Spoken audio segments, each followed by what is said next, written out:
comprehensive importance, and this perception and knowledge of the nature and power of passing actions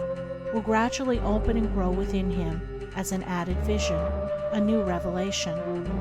As he acquires this insight, his progress will be more rapid, his pathway in life more sure, his days more serene and peaceful.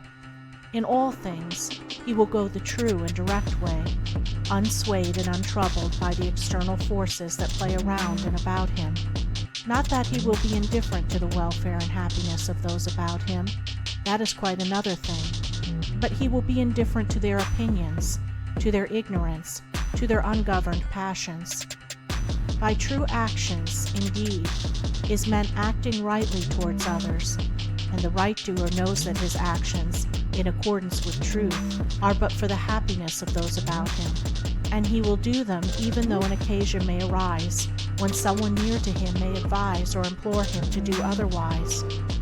True actions may easily be distinguished from false by all who wish so to distinguish, in order that they may avoid false action and adopt true.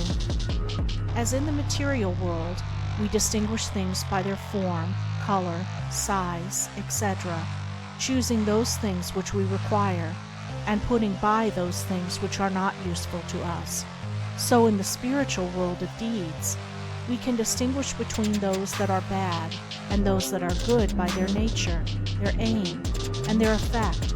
and can choose and adopt those that are good and ignore those that are bad. In all forms of progress, avoidance of the bad always precedes acceptance and knowledge of the good. Just as a child at school learns to do its lessons right by having repeatedly pointed out to it how it has done them wrong, if one does not know what is wrong and how to avoid it, how can he know what is right and how to practice it? Bad or untrue, actions are those that spring from a consideration of one's own happiness only, and ignore the happiness of others, that arise in violent disturbances of the mind and unlawful desires, or that call for concealment in order to avoid undesirable complications. Good or true actions are those that spring from a consideration for others, that may arise in calm reason and harmonious thought